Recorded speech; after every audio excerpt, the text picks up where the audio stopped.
নমস্কার সবাইকে। আজ আমি বানাচ্ছি একদম সহজ উপায়ে আলু দিয়ে লোকাল চিকেনের ঝোল। তো প্রথমেই হলো চিকেনটাকে ধুয়ে পরিষ্কার করে নেব। এখানে নিয়েছি হলো আমি 1 কেজি লোকাল চিকেন। এবার হলো মশলাটা রেডি করে নিই। এখানে নিয়েছি হলো 2টো বড় সাইজের রসুন ছুলে নিয়েছি, 1 টুকরো আদা কুচি করে নিয়েছি, 10টা কাঁচা লঙ্কা নিয়েছি, আর একটা বড় সাইজের টমেটো, আর 1 চামচ গোলমরিচ, এটা হলো পেস্ট করে নিয়েছি। এবার কড়ার মধ্যে তেল গরম বসিয়ে দিয়েছি। এখানে হলো বড় চামচের 2 চামচ তেল অ্যাড করে দিয়েছি।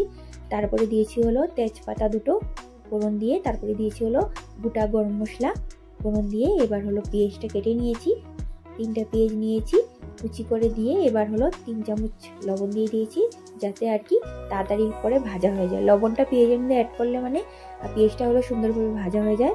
এবার হলো নাড়িয়ে চাড়িয়ে আমি পেঁয়াজটাকে হলো নরম হওয়া পর্যন্ত ভেজে নেব।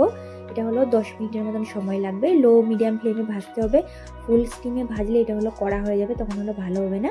এখানে হলো 3টে বড় সাইজের আলু আমি টুকরো টুকরো করে নিয়ে নিয়েছি। তো দেখতেই পাচ্ছ পেঁয়াজটা হলো ভাজা হয়ে গেছে। এখানে হলো আমি 10 মিনিট ভেজেছি মিডিয়াম ফ্লেমে, তারপরে হলো এমন হয়ে গেছে। তারপরে হলো চিকেনটা আমি অ্যাড করে দিয়েছি। চিকেনটাকে হলো ধুয়ে আমি ভালোভাবে জলটা ছেঁকে নিয়েছিলাম। তো এবার হলো চিকেনটাকে আমি লো মিডিয়াম ফ্লেমে ভালোভাবে এইভাবে নাড়িয়ে চাড়িয়ে ভেজে নেব। তো দেখতেই পাচ্ছ এটাকে ভেজেছি হলো আমি 15 মিনিটের মতন। ভাজার পরে যখন চিকেনের উপর জল থাকে ওটা যখন শুকিয়ে যাবে, এবার হলো আমি মশলাটা অ্যাড করে দেবো। এখানে যেটা বাটা মশলা আমি করেছিলাম পেস্ট, ওটা হলো দিয়ে দিলাম। এবার হলো মশলাটাকে আমি ভালোভাবে মাংসের সাথে কষিয়ে নেব। এখানে কষাবো হলো আমি 5-7 মিনিটের মতন, যতক্ষণ না মশলার থেকে জল ছেড়ে যায়। জল ছেড়ে যায় বলতে জলটা শুকিয়ে যায়। তো মশলার থেকে জলটা যখন অল্প শুকিয়ে যাবে, তারপরে অ্যাড করেছি হলো আমি 1 চামচ হলুদের গুঁড়ো, 2 চামচ জিরে ধনে গুঁড়ো, আর এখানে হলো আমি গুঁড়া লঙ্কা নিয়েছি হলো 2 চামচ। তো তোমরা চাইলে গুঁড়া লঙ্কা স্কিপও করতে পারো, যারা খাও না গুঁড়া লঙ্কা। তো আমি নর্মালি তো অন্য রান্নাতে গুঁড়া লঙ্কাটা অ্যাড করি না, কিন্তু চিকেন বানালে ওটার মধ্যে অ্যাড করি। তো এবার হলো মশলাটা দিয়ে আমি হলো মাংসটাকে ভালোভাবে কষাবো। এবার হলো কষানোর পালা। চিকেন চিকেন বা মাটন যেটাই হোক মাংস যত কষাবো অতই ভালো হয় তো দেখতেই পাচ্ছ এখানে হলো আমি 25 মিনিটের মতন মিডিয়াম ফ্লেমে হলো মশলাটা ভালোভাবে হলো মাংসের সাথে এভাবে হলো কষিয়ে নেবো। দেখতেই পাচ্ছ মশলার থেকে জলটা যেটা বেরিয়েছিল পুরো হলো শুকিয়ে এসেছে।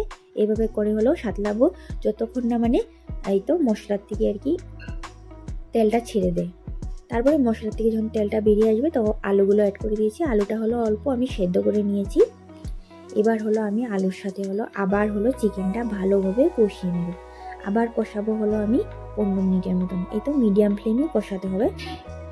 বেশি যদি হাই ফ্লেমে কষায় তখন মাংসটা হলো টেনে যাবে, এই জন্য তো এইভাবে করে আমি ভালোভাবে কষিয়ে নেব। তো দেখতেই পাচ্ছ এখানে হলো কষানো হয়ে গেছে, পুরো হলো মশলার থেকে হলো তেলটা ছেড়ে দিয়েছে। এবার হলো আমি এখানে মশলা ধোয়া জল অ্যাড করে দেবো। এখানে হলো 2 বাটি আমি জল অ্যাড করেছি, ছোট বাটির সাইজে, যেহেতু ঝোল করবো আমি চিকেনে, ওই জন্য ঝোল একটু বেশি দিয়েছি। এবার হলো এটাকে আমি 15 মিনিট আমি ভালোভাবে ফুটিয়ে নেব। 15-20 মিনিট ফুটিয়ে নিয়ে তারপরে হলো আমি লবণটা চেক করেছি, যখন হলো অল্প লবণ লাগবে এই সময় তো লবণটা হলো আমি এখন অ্যাড করে দিয়েছি। এখানে দিয়েছি হলো আমি আবার 1 চামচ লবণ। এটাকে হলো আমি আবার 10 মিনিট ফুটিয়ে নেবো, যাতে হলো লবণটা ভালোভাবে মাংসের সাথে মিশে যায়। এবার দিয়েছি হলো ধনেপাতা কুচি।